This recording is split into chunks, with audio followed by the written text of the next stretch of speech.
Most people wait for motivation to strike, hoping excitement will carry them through. But what if you stopped relying on feelings altogether? What if you built a life that moves forward, even on the days you don't feel like it? The truth is, true freedom and growth happen when you stop letting motivation dictate your actions. It's time to master the art of self-discipline and learn how to lead yourself through discomfort, because that's where the real transformation begins. Reframing self-discipline, a skill, not a trait. Self-discipline is not a personality trait, nor is it something people are born with. It's not limited to the few who naturally possess strong willpower. Instead, it is a skill that can be developed through conscious decision-making. It involves training your mind, actions, habits, and emotions to align with your commitments, regardless of how you feel in the moment. Self-discipline acts as the bridge that connects your goals with your reality, transforming ambition into tangible results. It forms the backbone of progress, the foundation of character, and the essential tool that turns vision into action. You may have clear goals, but without mastery of discipline, those goals remain distant ideas. Starting strong is easy, but sustaining effort requires discipline. Planning with energy is valuable, but without follow-through, momentum stalls. Without consistent effort, growth and progress are impossible. Self-discipline distinguishes those who merely set standards from those who live by them, embodying their values through persistent action. This isn't about extreme measures or waking up at 4 a.m. to chase perfection. It's about consistent, focused action, especially on days when motivation wanes, when no one is watching, or when shortcuts seem tempting. Discipline shows up when feelings don't, when excuses arise, but standards stay firm. Many believe they need motivation to act, but motivation is fleeting. Discipline, by contrast, endures. It sustains you when motivation fades, allowing you to take control of your day instead of letting emotions or circumstances dictate it. Discipline doesn't ask if you feel like doing something. It already moves forward, finishes what it starts, and maintains the line. To build meaningful health, wealth, purpose, or peace, you must stop outsourcing your consistency to your mood. Waiting until you feel ready is a trap. You need habits that operate independently of emotion, anchored to your identity rather than fleeting feelings. That's the power of discipline. It creates momentum even when resistance is high. But discipline isn't built overnight. It's a craft that requires intentional effort over time. You don't master discipline by striving for perfection, but by practicing it deliberately, creating systems that support your goals, conditioning your behavior, and auditing your choices honestly. Small decisions and acts of follow-through, especially when no one is watching, are the building blocks of discipline. These small acts reinforce your identity and strengthen your self-trust. Every time you follow through on your commitments, your confidence grows, and belief in yourself solidifies. When you trust yourself, hesitation diminishes, doubts fade. Instead, discipline begins to form a resilient foundation, something rooted and enduring. This is the journey we are on. Throughout this seminar, you will learn how to master self-discipline not just temporarily but for a lifetime, by doing things differently, not necessarily more. You will discover how to create systems that serve you, how to push past resistance, and how to lead yourself through pressure, distraction, and exhaustion. The goal is to establish a standard that's non-negotiable. There are 5 core pillars to mastering discipline. Each sharpens your focus, strengthens your habits, and brings you closer to becoming someone who doesn't rely on motivation or chaos. Instead, you will act with clarity, consistency, and quiet strength. When discipline is truly mastered, it manifests as focused action and unwavering commitment. This is what we are building from this moment forward. Understanding the role of time in creating lasting habits. Mastering self-discipline begins with recognizing your relationship with time. Time is the one irreplaceable resource. It cannot be recovered, recreated, or replaced. It is the clearest reflection of what truly matters to you. It's not about what you say matters, but where you choose to direct your attention, energy, and follow through. People with strong discipline treat time differently. They don't waste it or gamble with it. They understand its value and use it as a strategic advantage. If your schedule is reactive, your life will be reactive as well. Allowing notifications, distractions, and low-priority tasks to dictate your day leads to a feeling of busyness without actual progress. This is a common trap, confusing motion with progress and urgency with importance. Many spend their days engaged in activities that don't truly move them forward, then wonder why they feel stuck. Discipline begins with intentional management of how you spend your time. It requires shifting from a reactive approach to a proactive one, where every moment is aligned with your goals.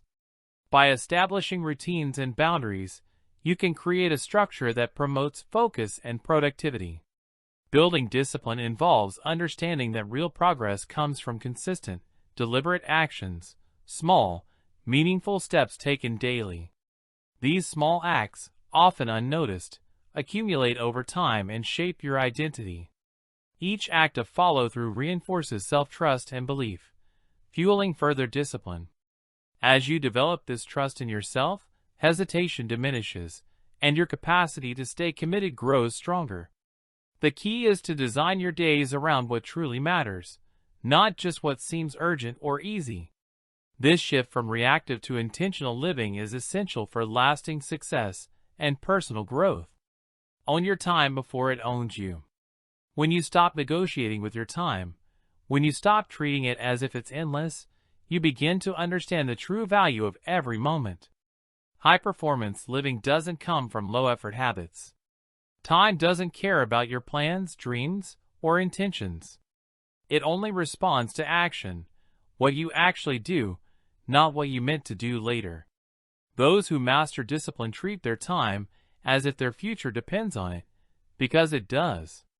They don't just set goals, they map out calendars. They don't rely on feeling ready. They build systems that guide them. Their mornings are intentional. Their routines create structure.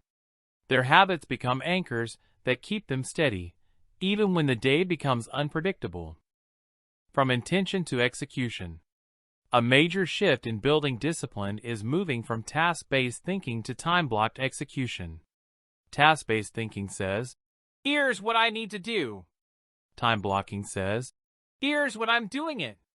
This turns theory into practice. It reduces decision fatigue and removes the option to delay. Once a task has a scheduled time, it shifts from a vague idea to a clear instruction. The reason many people struggle to follow through isn't weakness, it's poor structure. Their time doesn't reflect their goals. Without clear boundaries, distractions slip in easily. And each distraction becomes silent permission to drift off course. Discipline is about protecting focus. It's about saying no to urgency that doesn't align, to noise that clouds your mind, and to people who ignore your time because they ignore their own. Every no you give to what doesn't matter clears room for a stronger yes to what does. That's how you defend your focus and energy. It's more than time management. It's about owning your time. When you stop blaming the day, the clock, or the chaos, you begin to take control. Leading your time is the first step in leading your life. You stop reacting and start moving with intention. But it only works if your calendar aligns with your character. It's not enough to write things down. You must act on them. If your schedule is packed with tasks that don't contribute to your growth or reflect your values, your life will show that disconnection. Every minute spent out of alignment adds weight to your potential and taxes your progress. So you audit. You look honestly at your week. You ask, does this schedule reflect the life I want? Does it support what I said matters most? If the answer is no, don't try to fix everything at once. Start by changing one block, one step in the right direction. Build alignment, not perfection. One meaningful commitment. One small habit. That's all it takes to move closer to the person you aim to become. Self-discipline isn't about being flawless. It's about staying aligned. It's about keeping your word by how you spend your time. Discipline grows from structure, and structure should reflect the person you're becoming, not the person you once were. This structure makes discipline sustainable. It reduces the need for constant motivation by giving your day a steady rhythm. Even when your energy dips, your routine holds. You don't develop discipline by trying harder, you build it by thinking more clearly. And when you begin with time, everything else starts to fall into place. Because how you manage your time is ultimately how you manage your life. If you want your life to reflect your highest potential, your calendar needs to reflect that standard. Mastering self-discipline also requires understanding how to face resistance. Resistance isn't a sign of weakness, it's a signal for growth. It's the discomfort that arises when you challenge your current habits, reach for a new level, or shift toward a stronger version of yourself. It's the mental tension that appears anytime you try to change. But resistance isn't a reason to stop. It's a sign that you're moving in the right direction. Meet resistance with consistent action. Resistance isn't personal. It's part of how the brain functions. It's your mind's way of trying to keep you comfortable and safe. It doesn't care about your progress. It's designed to protect what's familiar. But if you don't learn how to move beyond it, you risk mistaking safety for wisdom. You might convince yourself that you're being smart when, in reality, you're just playing it safe. Highly disciplined people don't wait for resistance to disappear. They expect it. They know it will show up. But they've learned to face it without panic. They act even when it's hard. They separate their behavior from their emotions. They don't wait to feel motivated before doing what needs to be done. This is where true self-leadership begins, when you can feel resistance and still take action. When you hear the voice saying you're not ready, and choose to move forward anyway. When you wake up tired and still show up. When doubt enters your mind and you continue taking steps. That's what real discipline looks like, not the absence of resistance, but the presence of commitment. You build that level of discipline through repetition. You show up consistently, even when it's difficult. Over time, resistance begins to lose its grip. It may still appear, but it no longer controls your choices. It stops leading your day. It no longer shapes your identity. Resistance is often strongest just before growth. It intensifies when you're close to shifting old patterns, forming strong habits, or locking in consistent focus. That's when the mind pushes back, because change feels unsafe. But if you're feeling more resistance than usual, it doesn't mean you're off path. It likely means you're moving forward. That's why discipline isn't built through ease. It's built through awareness. You need to recognize how your mind protects you. Notice how it reacts to discomfort. Understand when your choices are driven by fear rather than vision. This awareness gives you control. With control, you gain the power to choose differently. One effective way to build discipline through resistance is by keeping your actions small but consistent. When the pressure is high, your habits don't need to be impressive. They just need to be non-negotiable. Write for 10 minutes. Journal for 5. Go for a short walk. Do what supports your identity, not because you feel like it, but because it keeps your standard alive. Discipline breaks down when you start negotiating with it. When you begin to ask if you really need to follow through today, the standard begins to slip. Consistency, not intensity, is what keeps you aligned. Train action, not emotion. You eliminate the inner debate. You stop waiting to feel ready. You act first, and the feelings follow. This is how you train the muscle of movement. And the more you train it, the stronger it becomes. Over time, resistance stops being a warning sign and starts becoming a signal to move forward. You develop this strength by doing hard things on purpose, not to suffer, but to build. You challenge yourself in controlled environments. You test your limits daily, not only when life forces you to, but because you choose to. Because if growth only happens when you're pushed, you'll always be reacting. But when you choose challenge before it chooses you, you take control of your own evolution. This doesn't mean every day has to be a battle, but it should include friction, some stretch, some resistance, because that's where growth begins. That friction reminds you that you are in charge. Not your comfort. Not your fear. Not your fatigue. You? That constant reinforcement is how you overcome resistance. Not by running from it, but by proving every single day that it doesn't win. You don't need to remove resistance. You just need to stop letting it lead. Replace motivation with systems.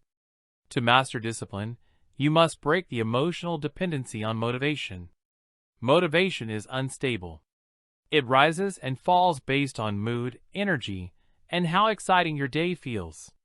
But if your actions rely on motivation, your consistency will always be weak. Discipline doesn't come from emotion. It comes from identity and execution. Motivation isn't wrong. It's just unreliable.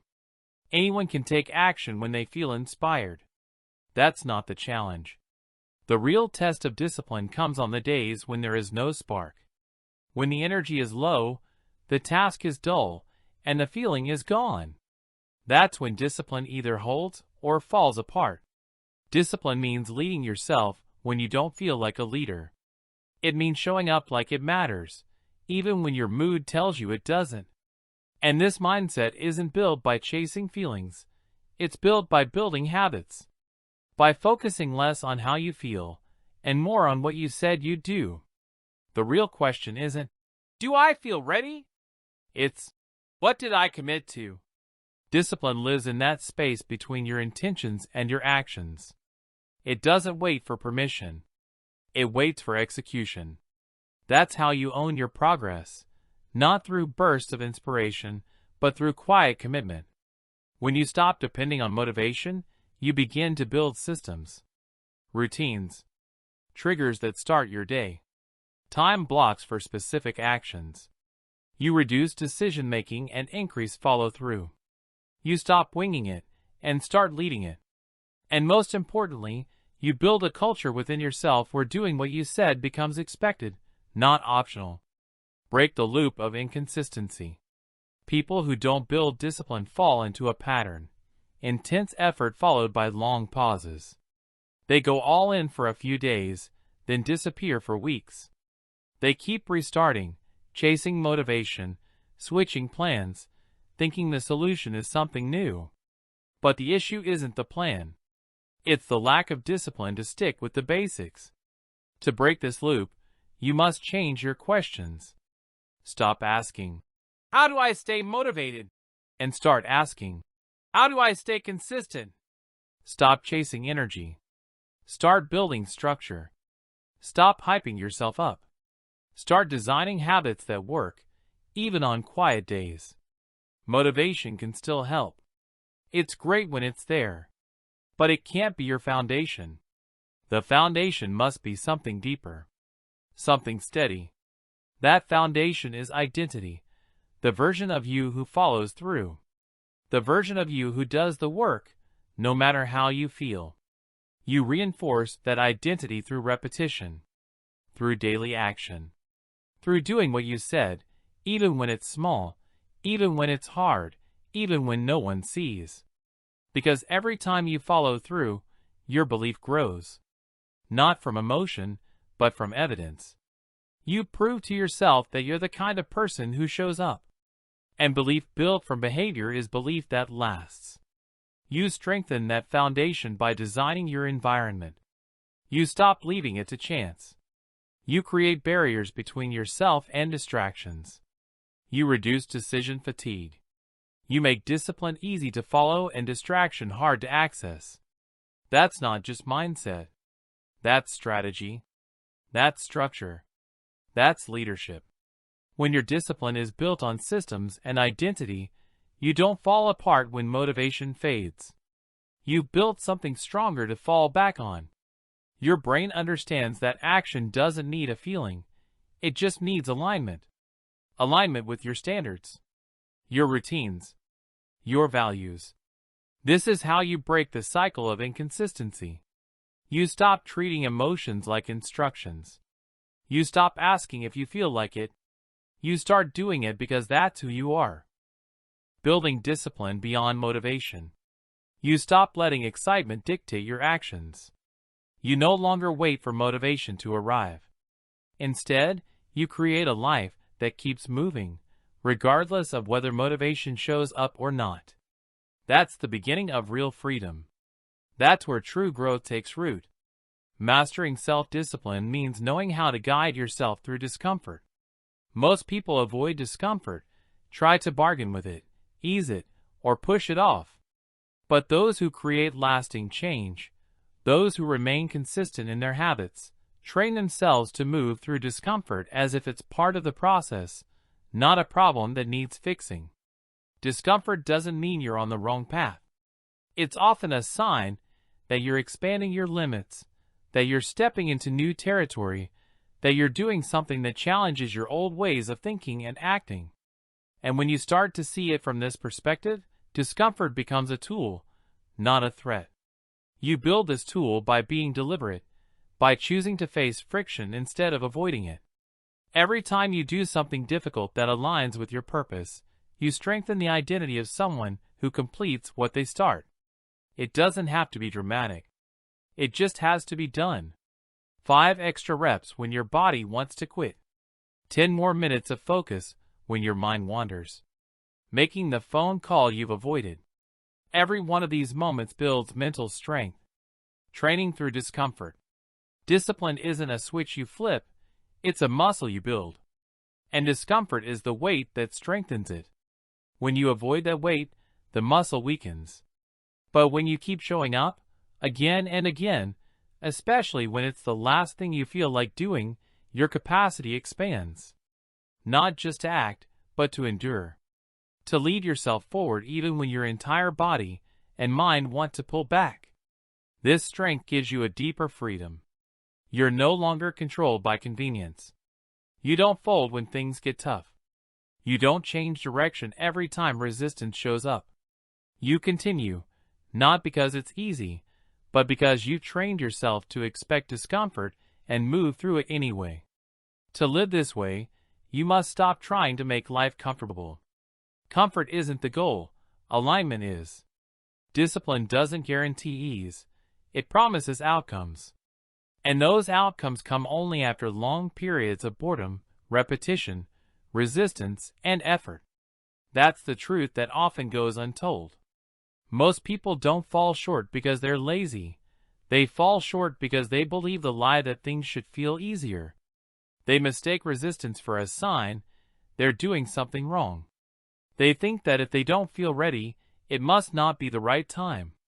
But the people who succeed know better. They face resistance and keep going. They feel discomfort and see it as a cue to continue, not a reason to stop. Becoming the leader of your actions. This is why regularly facing discomfort is essential. You must deliberately choose challenges that push you, not to punish yourself, but to remind yourself who's in control. Cold showers, fasting, long runs, deep concentration, any practice that removes comfort and demands action anyway, is not just about discipline, it's training for leadership. When you teach your body and mind to keep moving without needing everything to feel perfect, you become a different kind of person. Someone dependable. Someone solid. Someone who doesn't need perfect conditions to deliver excellent results. That's how leaders are made, not through talent or bursts of energy, but through consistent exposure to difficulty. But facing discomfort isn't enough. How you respond matters. Discomfort should not cause you to shut down. It should lead you to pause, reset, take a breath, and refocus. You don't ignore it, you acknowledge it, but you choose alignment over ease. You say, "Yes, this is hard, and I'll still do it." That's real strength. That's discipline. You develop internal triggers. When you feel like quitting, you focus on your breath. When you want to stop, you do just one more. When you drift off course, you remind yourself what you're aiming for, and you act. Not perfectly, but with progress. Always forward. This is how you close the gap, the space between who you are and who you want to be. The only thing separating those two versions of you is your ability to hold steady when it gets tough, to keep choosing your standard, even when comfort offers you a quick exit. You say no to that exit. You commit to the standard. The highest level of self-discipline is reached when you learn to lead yourself, without an audience, without applause, and without needing someone to keep you accountable. Most people can stay consistent when someone is watching. But the real test is staying consistent when no one is. That's where real discipline lives. The essence of true discipline, internal motivation. Discipline is often seen when individuals are held accountable or when their effort is visible. However, true discipline isn't loud or performative. It is something quiet, personal, and private. It manifests when the cameras are off, when no one is checking, and when no one would ever know if corners were cut. Many people struggle with discipline because their motivation comes from external sources. They need pressure, recognition, or accountability from the outside. Yet, as long as your consistency depends on visibility, you remain vulnerable to inconsistency. The moment others stop watching, your momentum fades. The moment applause disappears, so does your drive. That's not discipline, it's dependency. To maintain long-term discipline, it must come from within. You need to build an internal scorecard, a standard that you uphold without compromise. It's a quiet contract with yourself that states, you do the work not for attention or approval, but because you've committed to it. This is the highest level of self-leadership. You become someone who doesn't require reminders or praise, someone who doesn't need to be seen because you already see yourself. You track your habits, hold your ground, and when you live like this, a shift occurs. You don't become louder, but steadier. You're not busier, but sharper. No longer are you trying to prove anything. You are simply living in alignment with your truth, building trust through consistency. At the core of lasting discipline is self-respect. Every time you follow through on a private commitment, you build trust. On the other hand, every time you skip it because no one is watching, that trust slowly erodes. This doesn't happen all at once, but gradually, through small compromises, until eventually your word doesn't hold any weight, not to others, but to yourself. This erosion leads to doubt, not because you are incapable, but because you've stopped being consistent with yourself. The only way to rebuild your belief is to start showing up when no one is clapping. You keep moving even when it feels neither urgent nor glamorous. You do the work regardless. That's when you become unshakable, the person who leads by their standard, not by the spotlight. You build quietly, consistently, relentlessly. And when people finally notice, you're already far down the road because you didn't wait to be seen. You were too busy becoming. This approach doesn't mean isolation. It means leading. You can still have a community, mentors, and support, but your actions are no longer dependent on them. They support you but don't fuel you. You don't collapse when external support fades because your habits are not tied to it. This is maturity. It's freedom. You don't build this kind of self-discipline overnight. It comes from quiet repetitions, honoring commitments that no one else sees. It's about training your system to follow the plan even when the rewards are far in the future. It's remembering that the goal isn't to impress others, it's to improve yourself. You develop self-accountability rituals like daily check-ins, weekly reflections, and tracking progress. This scoreboard isn't about likes or praise. It's about asking yourself, did I follow through today? Did I honor my process? Did I move with purpose? Did I keep my promise? And when the answer is yes, even if no one else noticed, you sleep differently and carry yourself with more confidence because it's self-built, not borrowed. The strength of discipline through consistency. This kind of discipline doesn't fade with time. It gets stronger the more you live by it. You've now fully explored what it means to master the true art of discipline, not the surface-level version, but the real thing. It's about structure, identity, habits, systems, and mindset. You've studied the tools that build discipline, the traps that break it, and the patterns that shape it. Now, the only thing left to do is live it. You've learned that discipline isn't about how you feel in the moment. It's about aligning with your values, structure, and schedule. It's not about waking up feeling inspired every day. It's about waking up committed. Those who remain consistent don't wait for motivation. They live by a system. You've learned how to respond to resistance, not to avoid it, but to see it as a sign of growth. You feel the resistance fully but continue to act. You now know that true discipline isn't the absence of struggle. It's the refusal to surrender to it. You hold the line not because it's easy, but because it's who you are.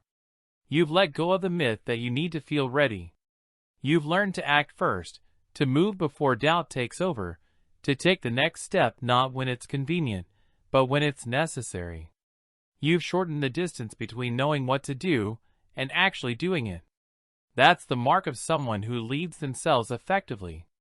You now understand that discomfort is not a red flag.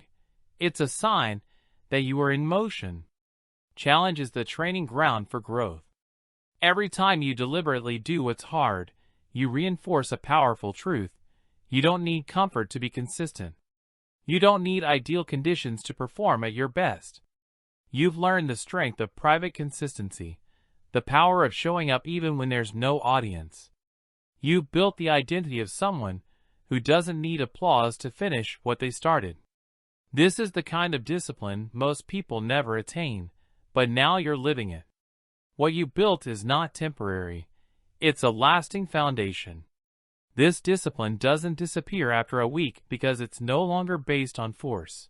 It's based on rhythm, clarity, and showing up for your future as though it's already here because, in many ways, it is. Every repetition brings you closer to your goals. While hard days, pressure, and moments of doubt will still come, you no longer flinch. You no longer revert to the cycle of waiting for someday. You know what to do, and more importantly, you know who you are. You are someone who holds the standard, who keeps the promise, who leads with clarity, and who finishes the day aligned with their values. This is not hype. This is discipline. As you continue to live with this mindset, your life will reflect it, not just in what you accomplish, but in who you become. As you continue to embrace this mindset, the impact will be evident, not just in the results you achieve, but in the person you become. The discipline you've cultivated, rooted in self-respect and internal commitment, will shape every aspect of your life. It won't be dictated by external validation or fleeting applause, but by the quiet, steady pursuit of your values. And as you move forward, with every small step, you'll build a life that reflects the strength of your consistency, the clarity of your purpose, and the unwavering commitment to who you are. This is the kind of discipline that lasts, not just today, but for a lifetime.